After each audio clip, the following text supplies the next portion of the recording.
Halo dan selamat datang di Ruang Belajar Akil. Di video kali ini kita akan belajar tentang reboisasi. Reboisasi adalah upaya penanaman kembali hutan yang gundul. Kenapa hutan bisa gundul? Hutan bisa gundul karena satu, faktor alam, yaitu perubahan iklim dan kekeringan yang berkepanjangan yang kemudian dapat memicu kebakaran hutan. Kedua, penebangan liar, yaitu penebangan pohon oleh pihak-pihak yang tidak bertanggung jawab secara berlebihan.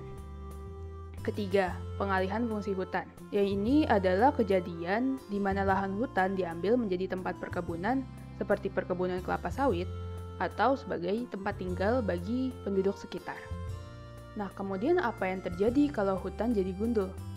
Beberapa dampak dari hutan yang gundul adalah meningkatkan dampak perubahan iklim, seperti efek rumah kaca, bertambahnya gas-gas karbon dioksida di udara, yang kemudian juga menyebabkan kualitas udara yang menjadi lebih rendah. Ketiga, kekeringan.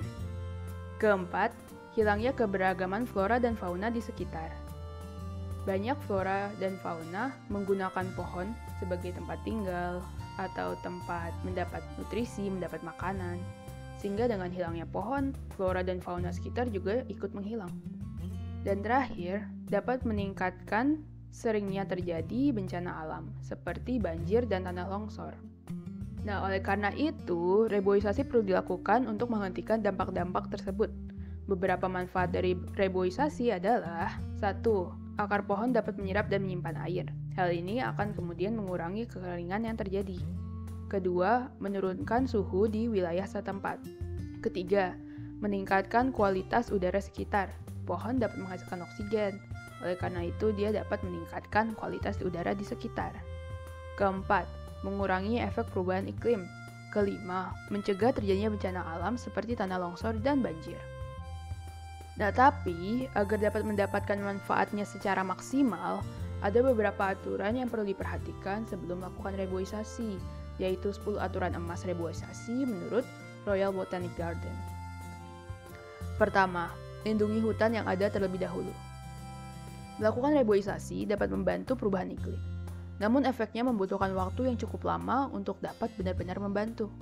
Oleh karena itu, sangat penting bagi kita untuk melindungi hutan yang masih ada terlebih dahulu.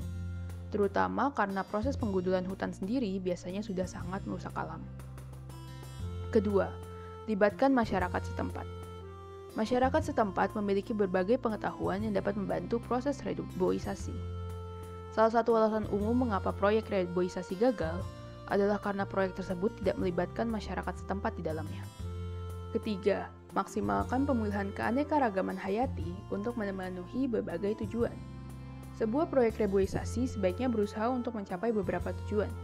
Contoh tujuan yang dapat dicapai adalah mengurangi dampak perubahan iklim, melestarikan keberagaman alam, membuat lapangan pekerjaan untuk masyarakat setempat, atau mengurangi masalah banjir atau tanah longsor di daerah tersebut. Memulihkan keanekaragaman hayati dapat membantu tujuan-tujuan tersebut. Menanam tanaman yang telah tumbuh di hutan tersebut sebelumnya jauh lebih baik daripada hanya menanam tanaman yang cepat tumbuh. Keempat, pilih area yang tepat untuk reboisasi. Tempat terbaik untuk menanam pohon adalah pada lahan yang dulunya adalah hutan. Lahan yang bukan hutan seperti padang rumput atau tanah basah sebaiknya tidak diubah menjadi hutan. Ingat, jika kalian memilih daerah yang sudah digunakan sebagai perkebunan tersebut dapat pindah dan menyebabkan penggundulan hutan di tempat lain.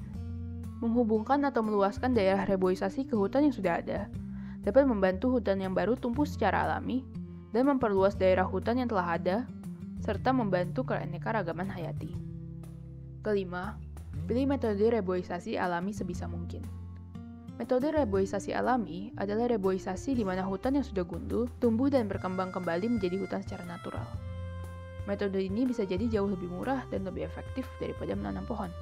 Metode reboisasi alami ini paling baik digunakan pada daerah yang sedikit rusak dekat hutan yang belum gundul, di mana hutan tersebut dapat menjadi sumber benih bagi tanaman-tanaman untuk tumbuh. Keenam, pilih spesies pohon yang dapat meningkatkan keanekaragaman hayati di daerah tersebut.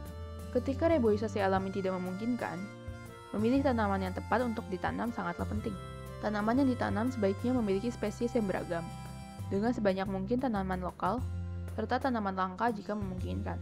Hutan dengan tanaman yang beragam akan lebih baik dalam melestarikan keberagaman hayati, membuat habitat untuk hewan liar, mengundang serangga untuk menyebarkan benih dan membantu penyerbukan, dan lebih kuat terhadap penyakit, kebakaran, dan perubahan iklim yang ekstrim. Spesies pohon yang terbaik adalah yang membentuk hubungan simbiosis dengan makhluk hidup lainnya seperti jamur dan hewan. Ketujuh, pilih jenis pohon yang kuat dan dapat beradaptasi dengan perubahan iklim. Pilih bibit yang cocok dengan daerah tempat bibit tersebut ditanam dan sesuai dengan iklim lokal. Hal ini dapat meningkatkan kekuatan hutan yang baru terhadap hama, penyakit, dan perubahan iklim dalam jangka panjang. Kedelapan, rencanakan hasil untuk jauh ke depan. Mulai dari pemilihan dan pengumpulan bibit hingga proses penanaman, sangat penting untuk mencari sumber dan metode yang tepat, terutama jika terdapat sumber bibit atau tenaga kerja lokal yang dapat membantu.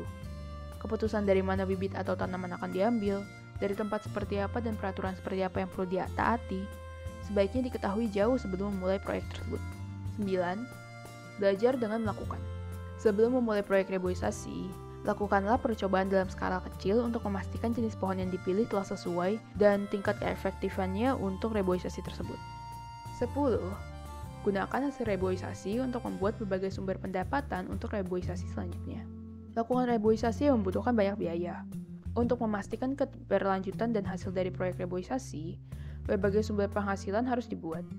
Beberapa contoh sumber penghasilan yang dapat dicapai adalah menjual barang dari hasil hutan yang diproduksi dengan metode yang ramah lingkungan, membuat hutan menjadi tempat ekowisata, dan kredit karbon. Sekian video kali ini, semoga kalian semua paham. Ya, bye-bye. Untuk melihat lebih banyak video seperti ini, klik playlist Pustaka Digital Audiovisual Ruang Belajar Akil.